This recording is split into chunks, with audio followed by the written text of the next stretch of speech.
3 years ago, I found an abandoned cat in a chicken coop at a house that I was renting, and now that house is for sale and I'm trying to crowdfund to buy it. Today, I wanted to answer some FAQs about why on earth I'm trying to buy a house and why on earth I think our community can do it. Also, our foster babies are in here hanging out and playing with Miss Remy. So if you hear anything in the background, that's what's happening. We as a community want to buy this house. Why? Because I'm telling you right now, if an individual doesn't buy it, a corporation is gonna buy it and they're gonna turn it into a rental and they're gonna hike up the price and they're not gonna take care of the house, because that's exactly what happened when I lived there. And I do not want that to happen. Who is tearing up the furniture?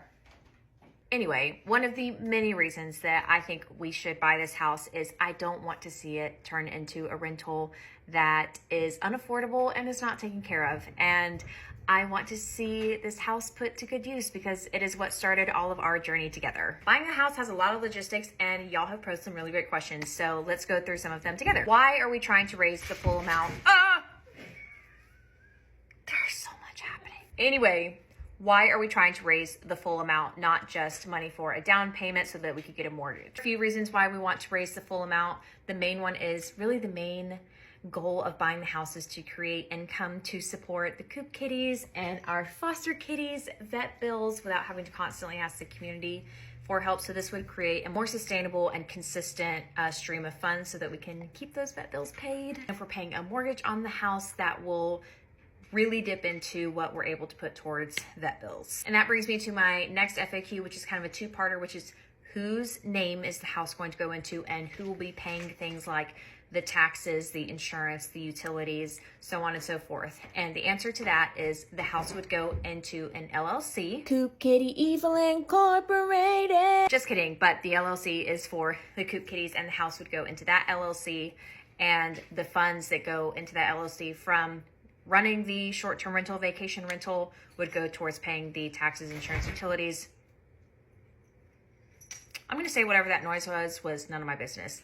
But anything left over that was not covered by the LLC, I would pay for. That's all fine and good. That's if we do get the house. But what if for some reason we don't get the house, whether we don't reach our fundraising goal or the house sells? The answer to both of these questions is basically the same, and that is that anyone who made a donation through GoFundMe could take their donation back if they want to. That's actually one of the reasons why I chose GoFundMe, was because donations made through GoFundMe are protected and you can take it back. And whatever we had left over, if we did have anything, would go into a high yield savings account for the Coop Kitties and the Coop Kitty Community Kindness Fund. Which, if you didn't know, that's a fund that anyone can give to at any time, and we use that to do random acts of kindness and pay off random people's vet bills, and it's just a nice thing that we do as a community. What are you scared of? Roof. Roof isn't gonna do anything to you.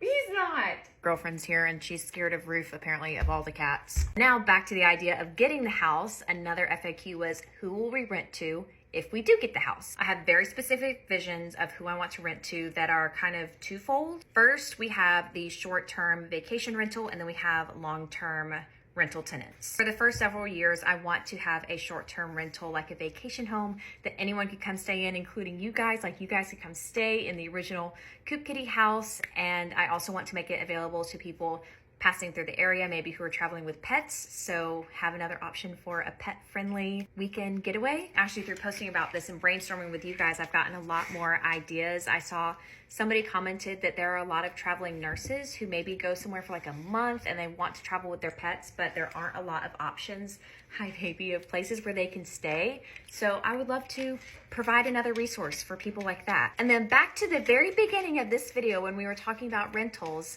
eventually I would like to make it a long-term rental because I am hoping to have some babies in the next 3 to 5 years. And I feel like it would be easier to have a long-term rental when I have really little babies. And I would love to rent to somebody who has pets. So many rental companies I know don't allow you to have pets, or if they do, they have very strict limits and they have crazy pet rents. And I don't want to do any of that.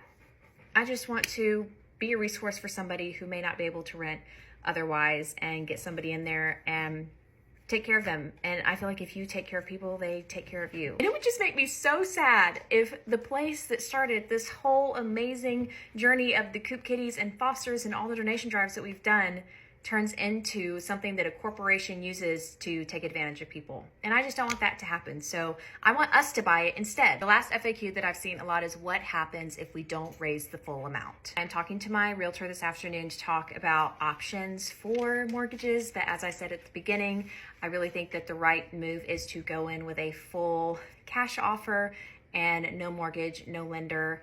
And I think we could do it. Scratch.